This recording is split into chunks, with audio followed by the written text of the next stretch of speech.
Hello and welcome to episode 2 of Evidence for Belief, a series which examines evidence for the existence of God. In episode 1, we began to examine cosmological evidence for God's existence, evidence which points to a finite beginning to the universe, and which in turn seems to require a supernatural explanation or an explanation from beyond the natural world. In this episode, we're going to explore the popular Big Bang model of the universe's origin because, as we are about to see, the Big Bang model is increasingly questioned within the scientific community. Now, this is relevant for a discussion of evidence for God's existence because it is becoming increasingly obvious that a supposed Big Bang alone, and I stress that word, alone, cannot completely account for the universe that we observe today. So let's start. The Big Bang theory proposes that the entire universe originated from a single point in space-time, which expanded outward rapidly in an initial super-hot explosive event.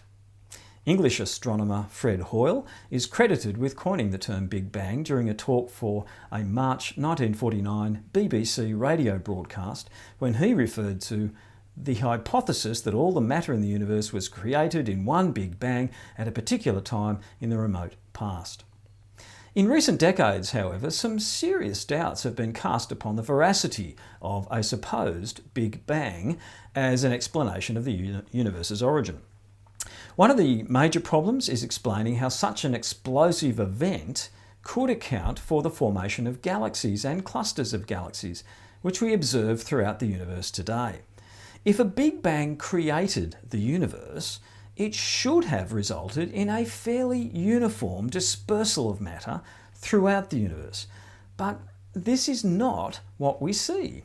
Instead, we find stars densely clustered together in galaxies, separated by vast distances of empty space.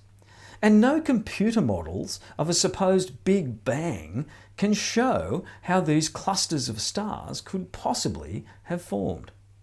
Dr. James Trefle, Professor of Physics at Mason University, Virginia, comments, "There shouldn't be galaxies out there at all. And even if there are galaxies, they shouldn't be grouped together the way they are." He goes on to comment, "The problem of explaining the existence of galaxies has proved to be one of the thorniest in cosmology. By all rights, they just shouldn't be there. Yet, there they sit. It's hard to convey the depth of the frustration that this simple fact induces among scientists." Well, some scientists have also recently cast doubt on whether the universe is expanding at all, offering a different explanation for the observable Doppler redshift of galaxies and also for the variance in cosmic microwave background radiation, both of which are cited by Big Bang theorists to support their theory. Because of these and other observational anomalies that seem to contradict the Big Bang, a growing number of scientists are calling for the theory's official demise. There are several other problems also facing the Big Bang model of the origin of the universe. I'm going to very briefly mention 5 of them right now, but I won't be attempting to explain them because quite honestly, they're extremely technical and theoretical. I'm simply going to list them. Firstly, there's the horizon problem, which points out that a supposed Big Bang could not have produced the uniform ambient temperature of our widely expanded universe in such a short time of only 13.8 billion years.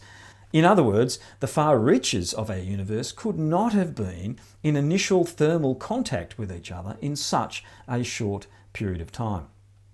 Secondly, there's the flatness problem. Essentially, this points out the incredibly fine-tuned density of matter in the universe, which, it is argued, a random Big Bang could not have produced. Thirdly, there's the matter-antimatter asymmetry problem. A random Big Bang should have produced equal amounts of matter and antimatter. However, the observable universe is overwhelmingly composed of matter with very little antimatter. This asymmetry is a problem for Big Bang theorists. Fourthly, there's the dark matter and dark energy problem. A Big Bang should have produced huge amounts of dark matter and dark energy. which appear to be required to explain the observed structure and ongoing expansion of the universe. But that is not what we observe at all. The amount of dark matter and dark energy that we have indirect evidence for is nowhere near enough compared to what should have arisen from a Big Bang. Then, fifthly, there's the singularity problem. The Big Bang theory implies that the universe began from a singularity, a point of infinite density and temperature. But this defies the known laws of physics. The kind of singularity necessary to produce a Big Bang in the beginning is actually impossible according to our current laws of physics. So it's in response to some of these problems that the inflationary model has been proposed, which posits that the universe expanded faster than the speed of light during the first microseconds after the initial Big Bang. This initial exponential expansion, or inflation, which is where it gets its name from, is thought to have lasted 10 to the minus 33 seconds, or about 1 trillion trillionth of a second. This theoretical inflationary model does solve some of the problems we've just briefly mentioned, such as the horizon problem, but it also creates other new problems and is disputed as a model by many scientists. So what I'm essentially saying is that the problems I've very briefly outlined here have led a growing number of respected scientists to reject the notion of a Big Bang entirely. For example, in 1993, cosmologist Dr. Halton C. Arp of the Mount Wilson Observatory, Pasadena, wrote, "In my opinion, the observations speak a different language. They call for a different view of the universe. I believe that the Big Bang theory should be replaced because it is no longer a valid theory." Then in 2004, an open letter to the scientific community was published on the internet and was endorsed by 33 leading scientists. And it was subsequently republished in New Scientist magazine, which called for the official demise of the Big Bang theory. A subsequent article was then published on rense.com entitled "Big Bang Theory Busted" by 33 top scientists. Since then, 2 Crisis in Cosmology conferences have been held, the first in 2005 and the second in 2008. And hundreds of other astronomers, physicists and other scientists have added their names to the list of those formally abandoning the theory. One of those is Dr. Tom Van Flandern, former chief astronomer at the US Naval Observatory, who published a paper entitled "The Top 30 Problems with the Big Bang." So, what all these scientists are saying is that the Big Bang cannot have produced the universe that we observe today. There are just too many things we observe in the universe that can't be explained by a Big Bang, which in fact contradict a Big Bang. The theory just doesn't fit with the observable facts. With the Big Bang theory now in doubt, at least among some scientists, a number of alternative models have been proposed over recent years. I mentioned a couple of these very briefly in episode 1, but let me just quickly race through them for you. Firstly, there's the oscillating universe model. This model proposes that the universe undergoes an infinite series of expansions and contractions, big bangs and big crunches, if you like. Then there's the ekpyrotic universe model. This suggests that the universe was created from the collision of worlds in a higher dimensional space. Thirdly, there's the multiverse hypothesis. This model proposes that our universe is just one of an infinite number of universes, with some versions of the theory proposing that mother universes give birth to baby universes. Fourthly, there's the loop quantum model. This theory suggests that our universe could have come into existence not via a Big Bang, but via a big bounce from a previous contracting phase by means of a quantum bridge to a pre-existing universe. Fifthly, there's the conformal cyclic model. This model suggests that the universe undergoes infinite cycles of expansion, with each cycle ending in a conformal transformation that leads to the next cycle. Sixthly, and finally for our current purposes, there's the holographic model.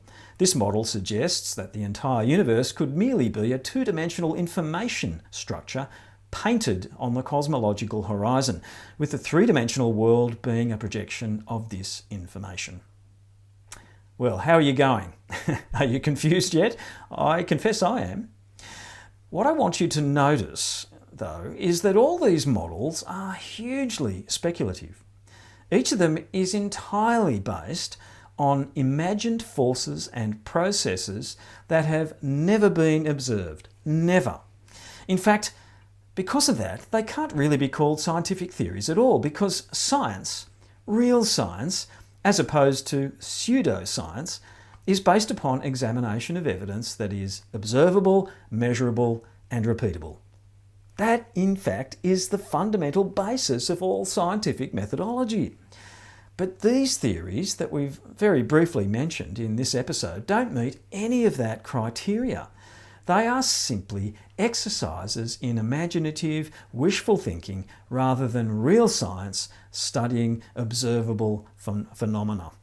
In fact, it strikes me as rather hypocritical that atheist scientists commonly accuse Christians and other theists of holding to a non-scientific, non-evidential explanation of our origin when they do that very thing themselves. So, to summarise, the overwhelming cosmological evidence of the universe's finite beginning, which we examined in episode 1 and which is now widely acknowledged, has created a scramble among scientists to try to explain that origin. The fact of the universe's beginning is widely accepted, but how it began continues to bamboozle us. The laws of physics and cosmology simply can't account for the universe springing into existence by itself from nothing. And even the most popular theory, the Big Bang theory, is increasingly disputed today.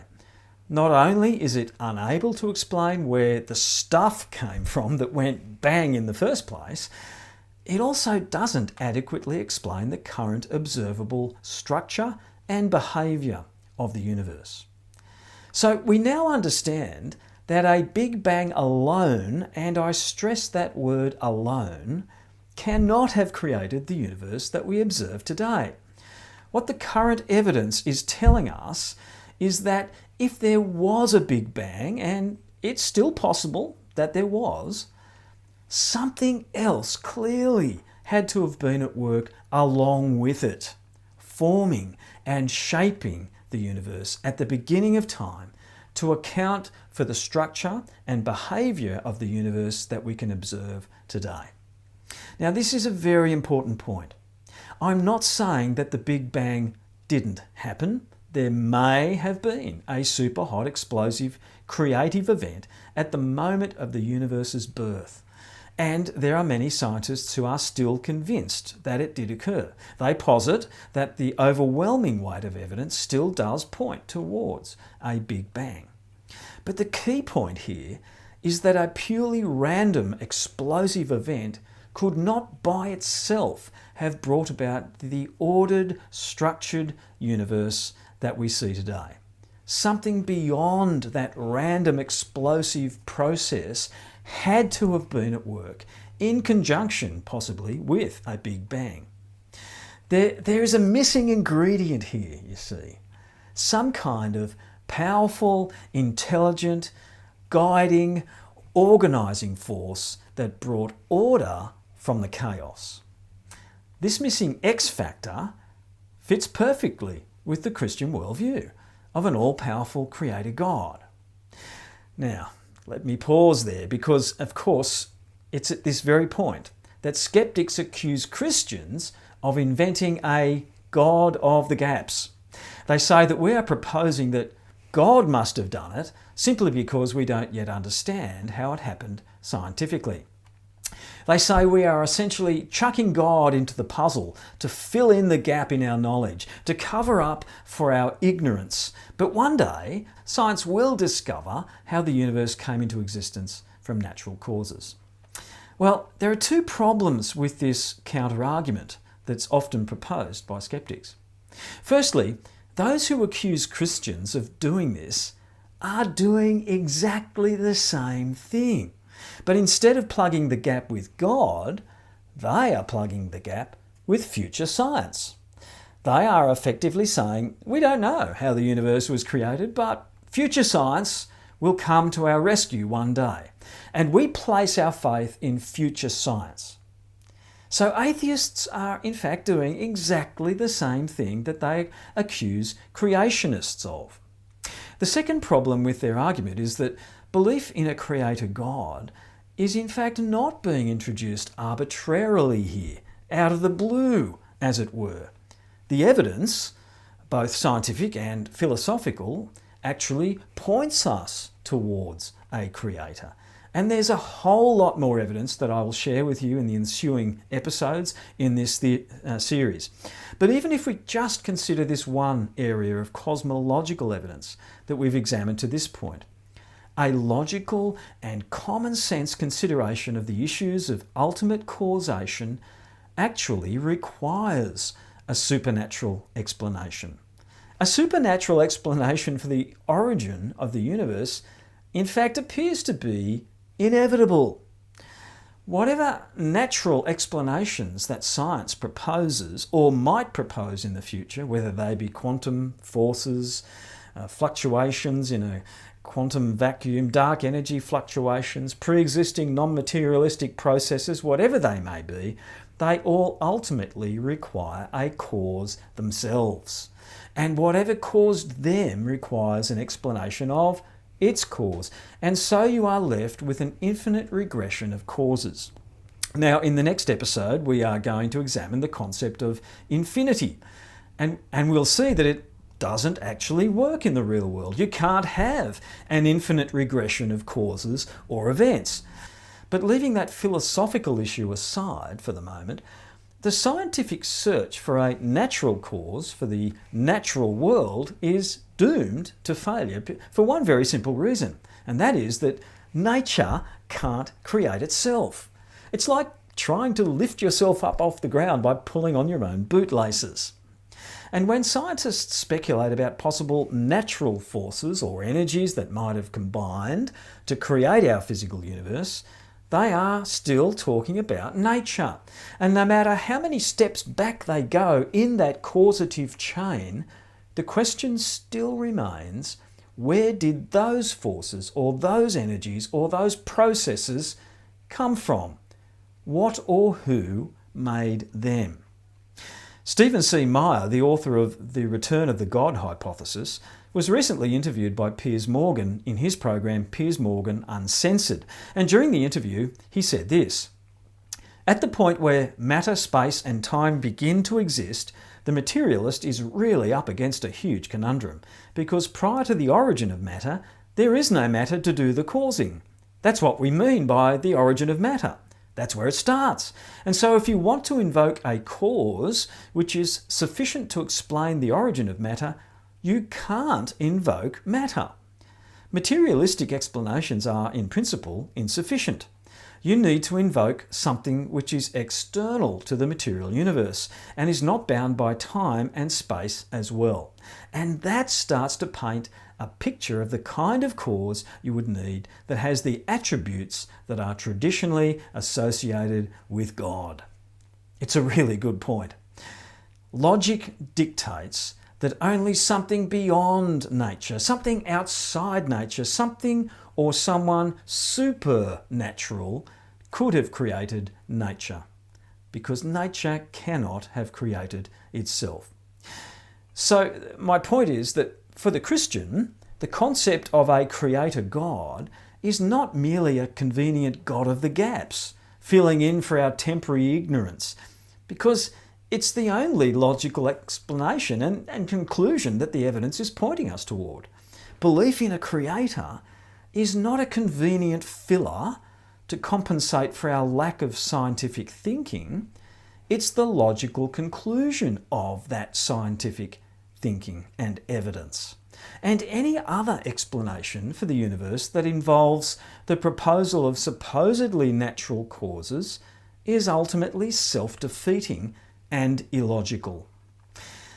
But of course there do remain a small group of people for whom belief in God, particularly in the scientific world, is completely unpalatable and unacceptable, and they will believe anything in preference to that. Those who are determined to explain the origin of the universe apart from a metaphysical supernatural cause are therefore left chasing their tails and clinging to ever more fanciful and bizarre theories. The quote by Christopher J. Isham that I shared in the first episode is worth repeating here. Dr. Isham was one of Britain's leading cosmologists, and he wrote, "The idea that the question of ultimate origin supports theism is greeted with obvious unease by atheist physicists. At times this has led to wild scientific theories being advanced with a tenacity which so exceeds their intrinsic worth that one can only suspect the operation of psychological forces lying very much deeper than the usual academic desire of a theorist to support his or her theory." So the evidence of cosmology points us to a creator.